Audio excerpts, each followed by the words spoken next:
Bom dia, pessoal! Estamos aqui no Essência com a professora Fabiana Giareta, maravilhosa de Geografia, e ela vai explicar um pouquinho para vocês sobre as eleições dos Estados Unidos. Os alunos estão aqui, eles vão fazendo as perguntas e a gente vai interagindo ao longo dessa live. Espera que eu vou pôr a máscara para não entrar na sala e não pôr ninguém em risco.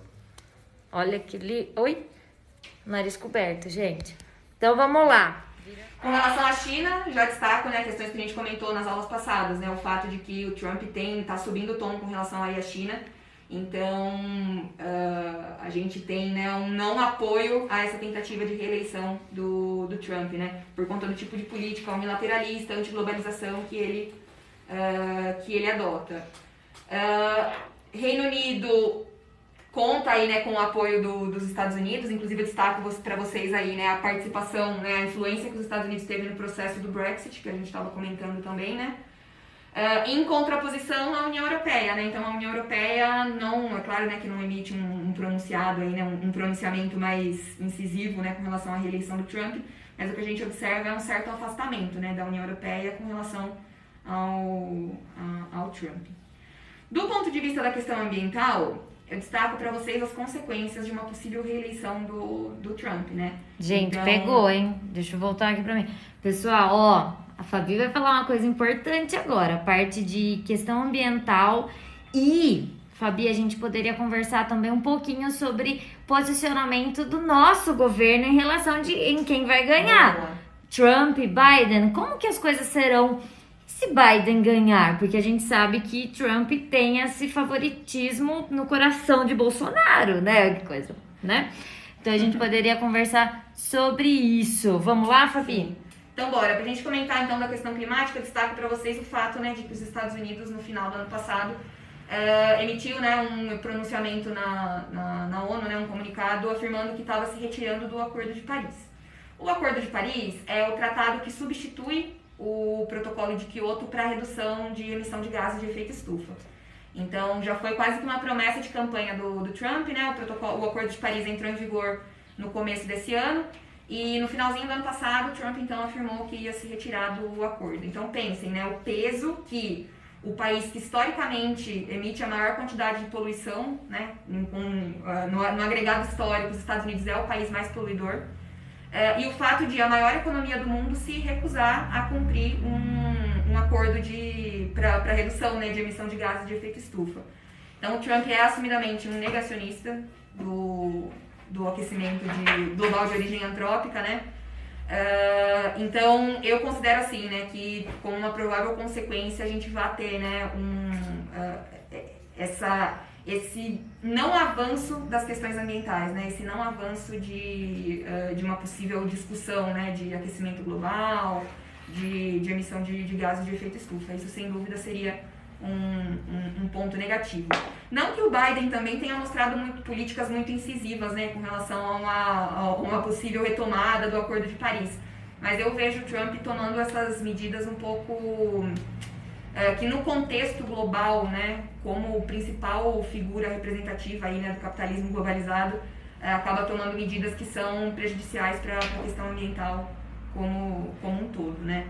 Com relação à posição do governo brasileiro, né, então o nosso atual presidente acredita que com o Trump a gente seria menos prejudicado economicamente, né, que a gente seria mais valorizado com uma possível reeleição do Trump.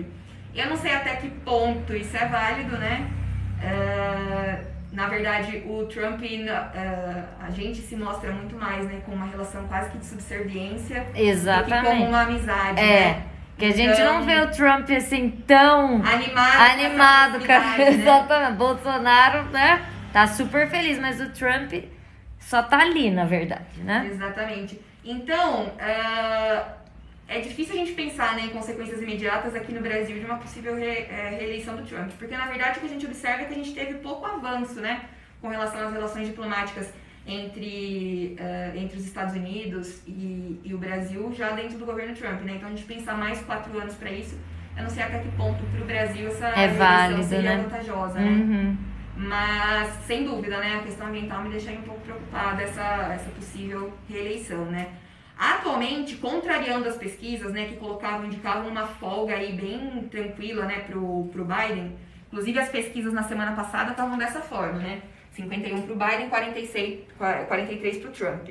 É a maior diferença que a gente teve se a gente comparar, por exemplo, com a eleição passada, que o candidato democrata era a Hillary Clinton, né? Então, o que acontece? A Hillary Clinton, a gente fala, né, que ela ganhou nos estados errados, porque ela ganhou em número de pessoas, né? Teve 3 milhões de votos a mais do que o Trump, e mesmo assim ela não conseguiu a eleição porque o Trump ganhou nos estados certos, né? Aqueles estados que têm mais peso com relação à quantidade de delegados. Situação atual... Ai, meu Deus. Atualíssima, né? O Joe Biden está com 238 delegados e o Trump está com 213. Então, quem chegar em 270 primeiro tem a maioria do número de delegados e é eleito o novo presidente. Só que o que acontece, né? Por mais que o Biden esteja ganhando, a gente consegue ver que nos estados, aqueles que eram decisivos, por exemplo, o Texas e a Flórida, que tem um grande número de delegados, o Trump já ganhou. Então, por mais que o Biden esteja aí, né, com uma vantagem de 25 delegados, nos estados decisivos, né, aqueles que têm maior peso para a composição da eleição, o Trump ganhou, né? A gente tem que ficar de olho nos estados que ainda não terminaram, né, não elegeram totalmente a votação, né? Então, Carolina do Norte, Geórgia, Michigan, Nevada, a Pensilvânia, né, que a gente comentou que era um estado decisivo, e o Wisconsin. Esses são os estados que vão aí decidir as eleições, né? Então, lembrando, né, o Biden está ganhando, mas esse sistema de eleição, né, por conta dos votos por correio, né, por conta da pandemia, pode se prolongar bem mais esse processo de contagem. E lembrar também que, em caso de necessidade de recontagem, a gente pode levar aí mais de mês para esse processo de eleição ser decidido, finalizado. Né? Pessoal, rapidinho a nossa live de hoje para comentar sobre o resultado das eleições e amanhã a gente conversa um pouco mais. Vamos ver como essa novela americana vai continuar ao longo do dia, tá bom? Muito obrigada e a gente se vê, pessoal!